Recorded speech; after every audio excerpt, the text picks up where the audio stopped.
Hi again, I'm Bubby Peggy, and today I would like to speak to you about the 8th commandment. You shall not steal. In Hebrew, lo tignov, which an Israeli friend of mine told me has an eternal idea. You shall never steal.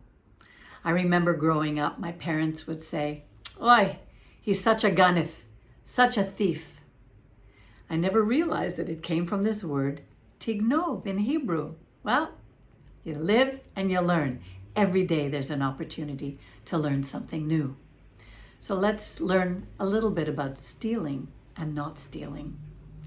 Have you ever gone into a store and saw something that you really wanted, but you didn't have enough money, or you didn't have it with you? And it was so easy to put it in your pocket and just to walk out. But is it the right thing to do? Imagine if someone came into your home, into your room, and took something that you loved, something that you cherished. How would it make you feel? Remember that I said the last 5 commandments have to do with how you treat your neighbor. Do unto others as you would have them do to you. Have you ever borrowed something from someone, or had someone borrow something from you and then conveniently forgot about it? Was it intentional? Did you mean it? Because if you didn't, you need to bring it back. Otherwise, it's stealing. The commandment has more to do with simply stealing people's possessions. It also has to do with stealing ideas, inventions, and pass them off as if they're your own. That's why there are copyright laws for that right now. There's also a word called plagiarism. Plagiarism means that someone has stolen your ideas. Something, maybe you've worked very hard on writing a book or a paper and shared it with someone. They stole your ideas and had it published. That's stealing. Have you ever studied or not studied? Have you ever not studied for an exam, but you knew your friend had studied very hard and you found a way of cheating? Or have you ever had someone else write a paper for you that you passed off as your own and got away with it? Let me tell you, I would not want to have a doctor who passed his exams in that way. There are people who find stealing in so many areas, like adding water to frozen food because they're charged by the weight, or taking the truck to the weighing station after they had filled it with things that are worthless, or even cheating on the physical receipt. And they say to themselves, that's just good business. It's not good business. It is stealing. Have you ever heard the expression, "He stole my heart"?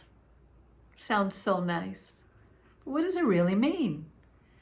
When you steal someone's heart, were you being honest with them? Or were you faking in order to get them to love you and to marry you? Eventually, you would have to get real and they would see who you really are. So although it sounds good, is it really good? Can you think of any other ways of stealing? Every person struggles with it. One day I went to the local pizza place with a friend to buy a pizza. And she went in to pick it up. I gave her the money.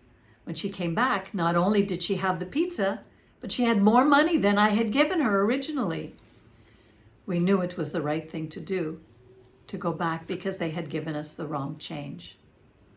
Sometimes we do something simply because it's right.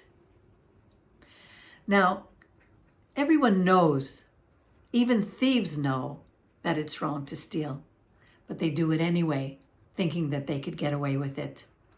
They usually justify it in their minds. These people are rich. They can spare it. They won't miss it. They have insurance. When we do something that we know is wrong deep inside our hearts, we usually have to justify it to ourselves, to convince ourselves that it's okay, or we wouldn't do it. That's because we have a conscience. We all know the right thing to do. And even if we don't want to do it, we need to do it simply because it's the right thing to do. Be careful if you think you can get away with stealing or anything that goes against your conscience.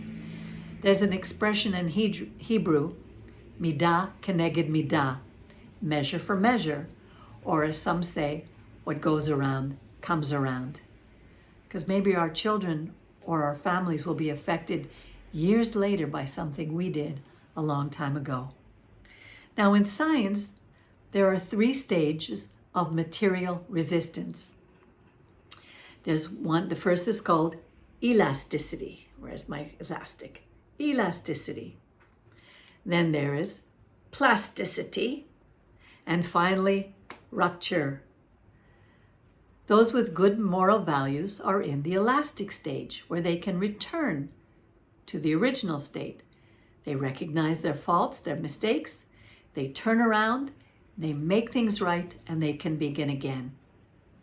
Those in the plastic stage have lost their morals and are in the danger of rupture, causing destruction for not only them, but those around them.